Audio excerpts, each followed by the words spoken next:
Many thanks, Madam Deputy Speaker. I'd like to start by congratulating the honourable gentleman from Worthing and Shoreham and the Backbench Business Committee for bringing this important debate and issue to the House. The 1001 Critical Days is an extremely important manifesto, attracting support across the political spectrum as well as from a wide range of professional and third sector organisations. It highlights how vital the early days are of childhood for both parents and the children, and the importance of acting early and focusing policy in order to enhance the outcomes both over the short term and the long term. This is of benefit for the individual child, their families and for society as a whole. The principle of early intervention encourages a holistic approach to meeting the needs of children and families, including through play, learning, social relationships, emotional, psychological and physical well-being, along with health, nutrition, growth, development and safety. Evidence has highlighted that this early part of the child's life, between conception and the age of 2, is a formative period in all spheres of their development. Although there is little narrative memory of this period, a child's experiences from this time impacts upon their cognitive, social and emotional functioning, and in turn their relationships, their behaviour, educational attainment and opportunities throughout the course of their lifetime. In this regard, the 1001 Critical Days Manifesto highlights evidence from international studies which demonstrate that when a baby's development lags behind the norm during the first few years of their life, this gap tends to increase over subsequent years rather than to improve. Prior to being elected, I was employed in the NHS as a clinical psychologist, and in the various areas I've worked, I've seen first-hand the long-term impact of adverse childhood experiences upon development and upon later life chances. Lack of parenting skills can be a product of both intentional and non-intentional conduct by carers, and it is recognised that the period between pregnancy and the first years of a child's life is a time of great vulnerability.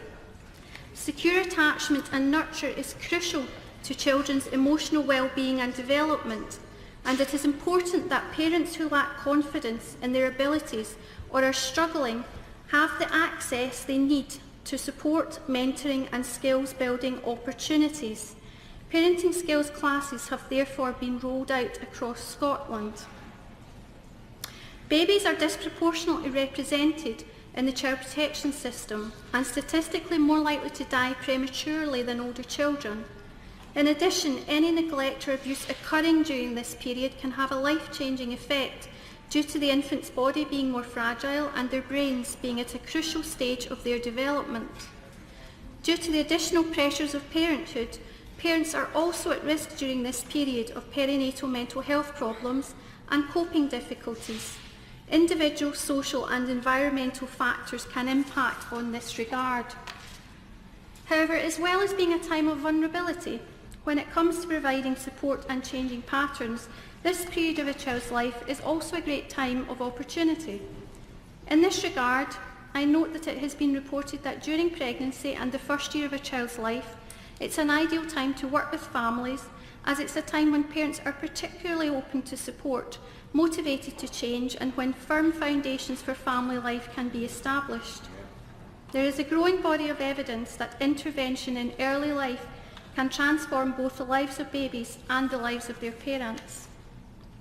The 1001 Critical Days Manifesto states that it aims for every baby to receive sensitive, appropriate and responsive care from their main caregivers in the first years of life, with more proactive assistance from the NHS, health visitors, children's centres and other public bodies who are engaged in a coherent preventative strategy.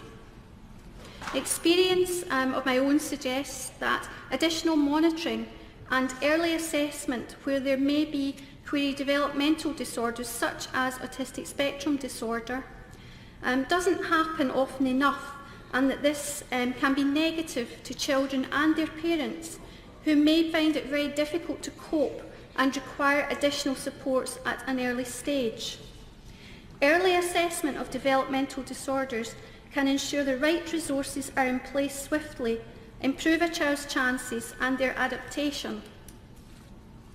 Our party agree that the early years are a crucial time for development and intervention, as when it comes to trying to break the cycle of inequality, we recognise that prevention, resources and support is key. Throughout our time in government in Scotland, we have promoted an early years framework and have been committed to strategies which aim to promote and facilitate a stable and nurturing environment for children.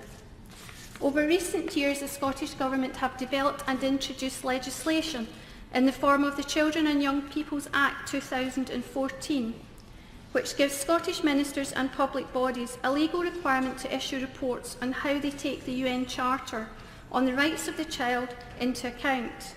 It extends free preschool hours from 475 to 600 a year for early learning and childcare for all 3- and 4-year-olds and for just over a quarter of all 2-year-olds, those from low-income households.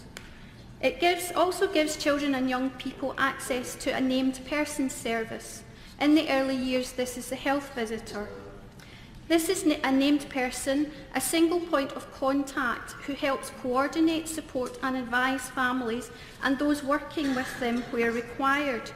This can include the monitoring of emerging perinatal mental health difficulties.